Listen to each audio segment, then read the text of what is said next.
we're going to take the division leaders out of the equation. Each one of us here at the table, we're going to take a team. We're going to really adopt a team who is fighting for a wild card spot, and then we're just going to ride them. Ride them win or lose the next 4 weeks because we have reason to believe that they will end up in the postseason. Normally it's Anna that begins. This time it'll be Peter. Nice. What do you think, Peter? Who's your team for the long December? Schrager hits the atmosphere. There are so many Counting Crows references we can do. I love them all. But I'm going to get serious here. All right. The Vikings went to the NFC Championship game last year, and then they decided that their quarterback wasn't up to snuff, and they needed to change that quarterback to get them over the hump. They went out and they paid $90 million to a guy who had never won a big playoff game in his career.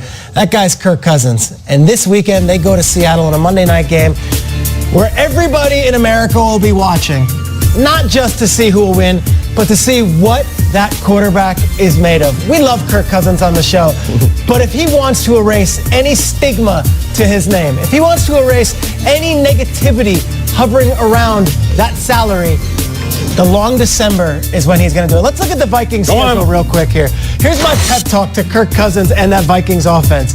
At Seahawks, the 12th man? No. You make it your man. Dolphins coming into your building? You got to beat Ryan Tannehill head-to-head. You got to find a way.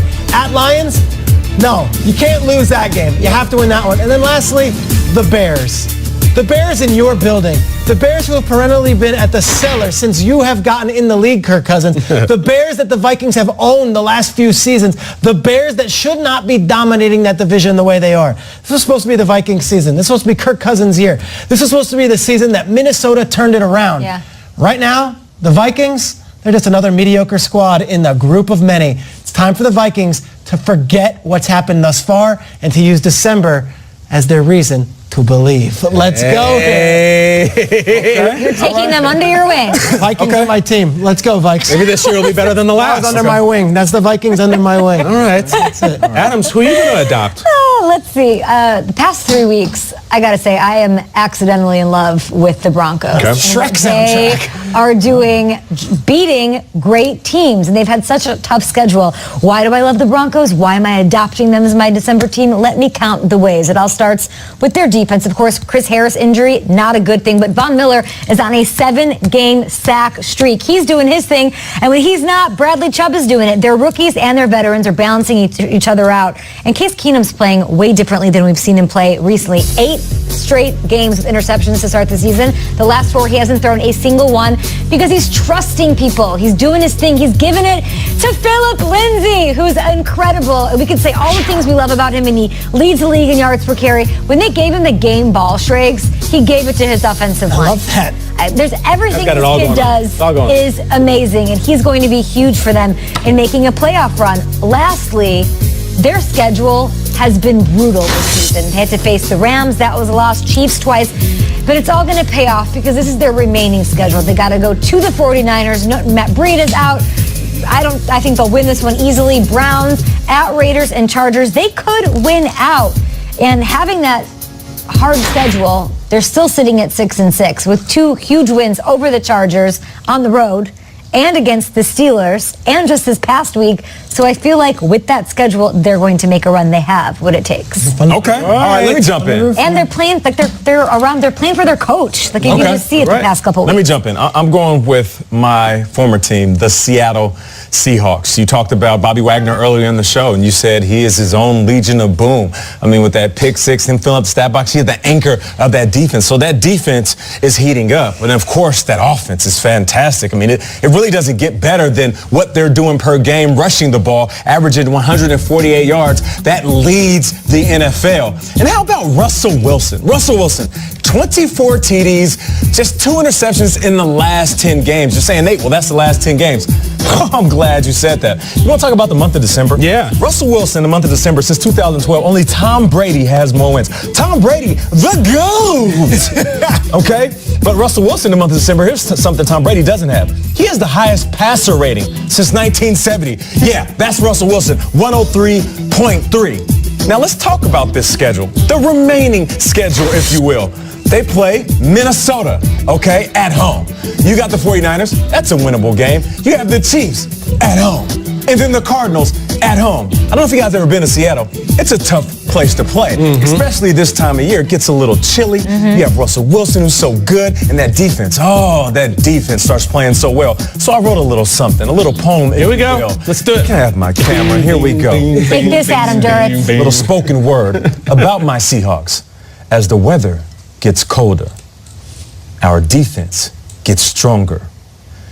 Your big plays become shorter. Our drives become longer. And for the Seahawks, this will be a month to remember, because nobody is better than Russell Wilson in the month of December. Let's go, Seahawks! Let's go! People thought Mrs. Potter's lullaby was well written. That trumped that. Let's go. Up in Seattle, that would make you the Rain King, right? Yeah. I would adopt the Seahawks based on celebrations alone. Celebrations. For the month. Macarena. Production, baby. I feel like that poem took us to a cool bar and playing drums with a brush. Yes. You know what I mean? I'm on Bleecker Beret. Street. Not bad, right? Turtleneck. Yeah. All right, woman. Whoa, man. I'm going to go down. Yes. Let's go from Seattle down to the South Beach. I'm going to take the Miami Dolphins. Okay. Because why not? I'm going to give it a little perspective for people outside of their devoted fan base what the deal is with the Miami Dolphins. No one cares about you. No one watches your game. No one talks about you. You are the gum on the bottom of the AFC playoff picture shoe. The only reason you're in the conversation is mathematics. That's keeping you in it. People probably think your most famous player on the team right now is Dan Marino, if it's not Ndamukong Suh. They don't really care about, other than 20-year-old Will Smith songs and 30-year-old Don Johnson TV shows. What they're not remembering about you Miami Dolphins is 1-year-old Patriots beatdowns, 2-year-old 10-win seasons. No one hear about that. Don't even talk about it. Don't even talk about how you beat the Bears this year with your backup quarterback that you pulled off the streets. And nothing is better about this team than the steely gaze of their head coach, Adam Gase. This is everything to me. You know, Adam Gase was told recently, he said, you know, Coach Gase, you guys are 29th in offense right now. You're 29th. You know what he said? He goes, great. Next question. Great. That is exactly what I want from this team. No one cares. The numbers aren't right. They beat the Patriots every time the Patriots come to Miami, almost every time, and I love that. They are king slayers when the Patriots come to Hard Rock Stadium, whatever the hell it's called. So here's what I'm going to say to you guys. I also think the Dolphins need a bit of a rebrand, all right? Okay. Dolphins, you're thinking Paul Hogan, Elijah Wood, and all that dumb song and all friendly. Do you know that the New York Times published an article about Dolphins talking about how there's growing evidence that Dolphins are in fact ruthless killers? Yeah. Dolphins have been found to bludgeon porpoises to death by the hundreds. Dolphins seem to have murderous urges unrelated to the need for food. That's the New York Times. Fake Adam. news. Read it. New York Times. I didn't write it. That's fake This is what I'm saying. This is the kind of Dolphin that we need. The angry one, the one that takes their cue from their head coach. I'm riding with them. I don't care that the Patriots are on the schedule. I'm behind Gase. You know what I say? Great. Yeah. Great. Do we have to really ruin Dolphins No for me? more, no more echo or Go flipper. to the Times. Write them a letter. Fins up. Wrote a whole thing about the Dolphins kill for pleasure. So, no more echo or flipper. No, get out of here. Echo and Peter or Nate. Echo Genesis game is great. Great game. I think it's fake news though. I think these Fake Dolphins are news. out for blood. Free Willy, a dolphin or a whale? Yeah, Whale, yeah. whale. Killer whale. Whale. Make a circle in the sand, make a halo with your hand. Miami. Great Hey. song by the Counting Crows, by the way. You got more? No, I think that's it. Those are our 4 teams we're backing for the next month. That's it. Peter's got one, Nate's got one, Kid's got one, I've got one. The games go fast. We're going to check in, though, each week, see how we're holding up. Okay. And we got snowmen. Now, if the teams start losing, guess what's happened to the snowmen? They start melting. No, that makes me sadder than the Why is my Dolphins snowman article. so small? Nate's is so small and tiny. What is going Why is on? Nate's wearing Carl Kanai? What's going on?